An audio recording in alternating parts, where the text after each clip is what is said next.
जितभवमभिवन्दे भासुरं श्रीजिनं वा।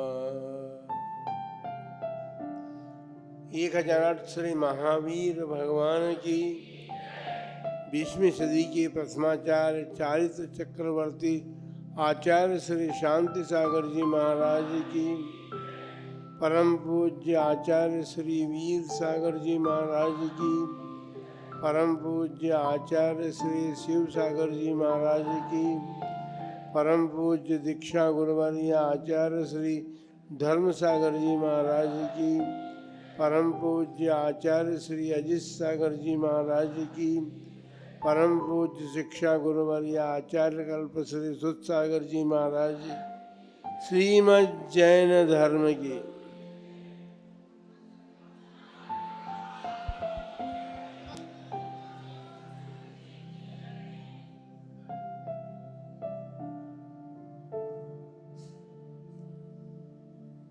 जिसे प्राप्त करके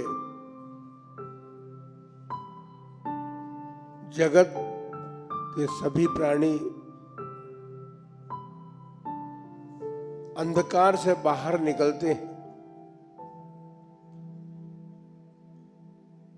ऐसा दीपक हमें भगवान ने दिया है। हेलोजन नहीं दिया, दीपक दिया है, ध्यान रखना। लेकिन वो दीपक हेलोजन से कम नहीं है। वो केवल, क्योंकि दीपक या हेलोजन जो है वो बाह्य पदार्थों को प्रकाशित करता है, लेकिन भगवान ने हमें ऐसा दीपक दिया है जो हमारे अंतरंग को प्रकाशित कर सकता है। अनादिकाल से संसार में परिभ्रमण करते हुए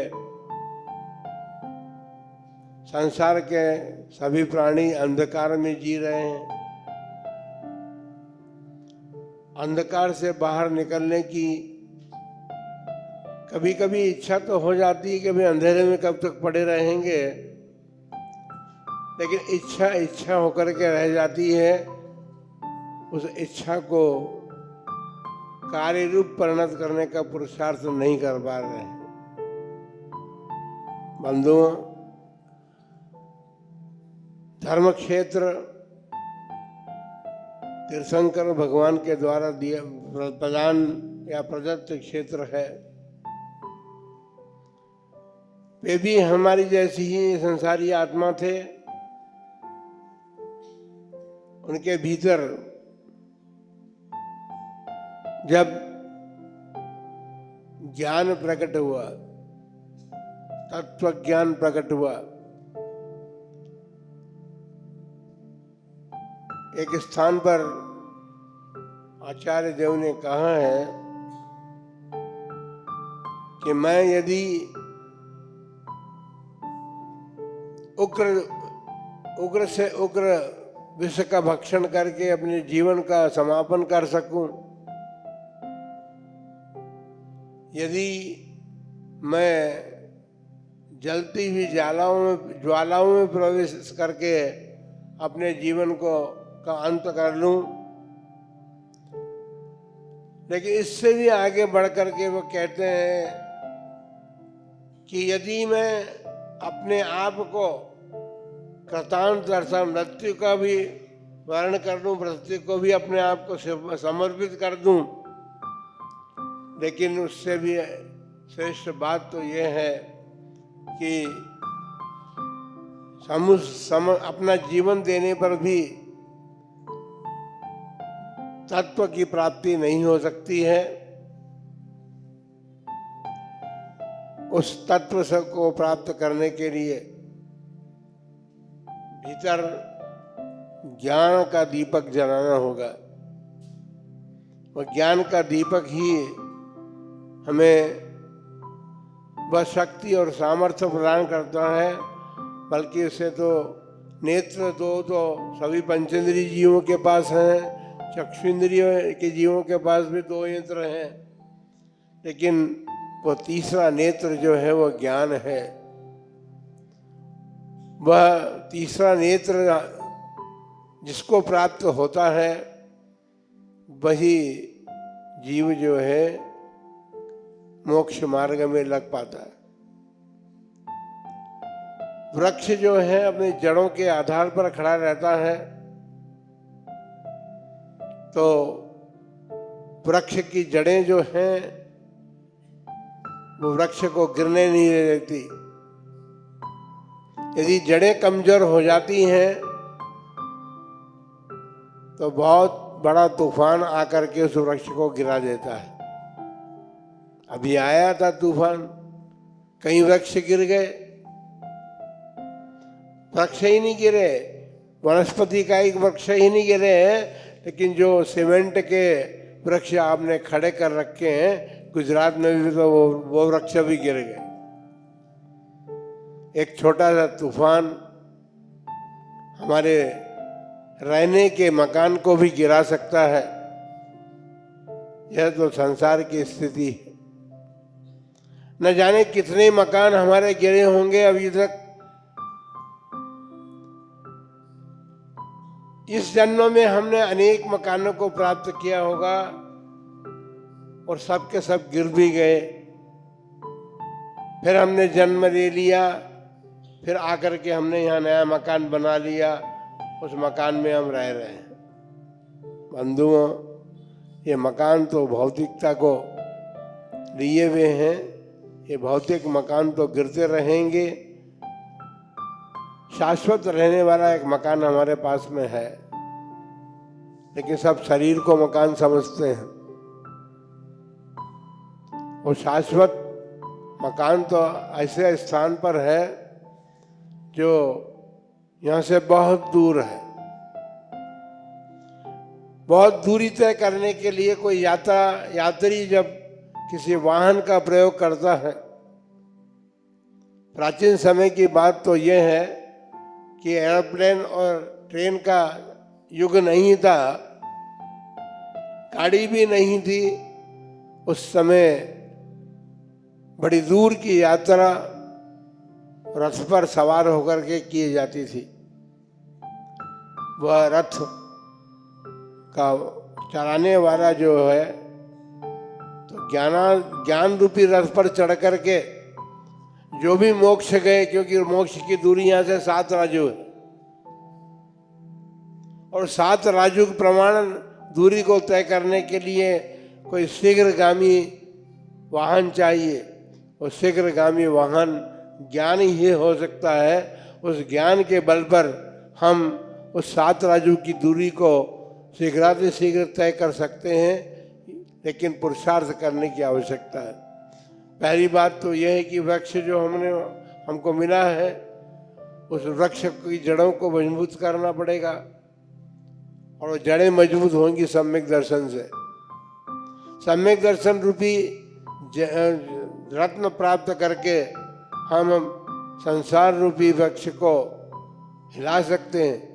अभी संसार रूपी वृक्ष के आनंद में आ रहे हैं, क्योंकि पूज्यपाद आचार्य देव ने तो जो यही कहा है, यो यत्र निवसन्नास्ते सत्ता करते कुरुते रतीन, और यानी मतलब जो जहाँ निवास करता है वहाँ उसके रति हो जाती है, उसको छोड़ना नहीं चाहता है।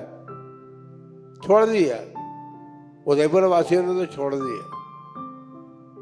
पहले पुराने उदयपुर में रहते थे, अब उदयपुर का विस्तार नवीन रूप में हो गया तो सब ने जाकर के वहाँ अपने मकान बना करके रहने लग गए। लेकिन फिर भी संसार का प्राणी के लिए ये उक्ति कही गई है कि जो जहाँ निवास करता है वहाँ उसकी रति होती है, और जहाँ उसकी रति होती है वहाँ से अन्यत्र जाना नहीं जाता। अन्यत्र जाने के लिए तो ज्ञान हमें प्रेरित करता है। यदि हम वास्तव में ज्ञान रूपी रत्न को प्राप्त कर लें तो संसार जो हमारा निवास स्थान आदि काल से बना हुआ है उसको छोड़ करके जाने के लिए हम तैयारी कर सकते हैं। वो ज्ञान रूपी रत्न, वो ज्ञान रूपी प्रकाश, वो ज्ञान रूपी दीपक, या कहें ज्ञान रूपी सूर्य हमारे भीतर जो अंधकार है उसको दूर कर सकता है, और उस अंधकार में घूमने वाले हम प्राणी जो संसारी प्राणी जो हैं, एक दिन वो प्रकाश रूपी सूर्य रूपी प्रकाश के माध्यम से वह मार्ग प्राप्त कर सकते हैं, वो मार्ग दिखाया जा सकता है। वो ज्ञान रूपी सूर्य जब हमें प्रकट होगा तो हमारा भीतर का अंधकार दूर होगा और पथ चलने के लिए हमको चाहिए वो मार्ग हमें ज्ञान ही बताएगा और ज्ञान ही बता करके हमारे जीवन को, क्योंकि मानवता हमारे जीवन में है, मानव है ना अपन, मानव है ना अपन, सब मानवता है। अभी आपके उदयपुर की जो अरविंद सिंह जी वो ने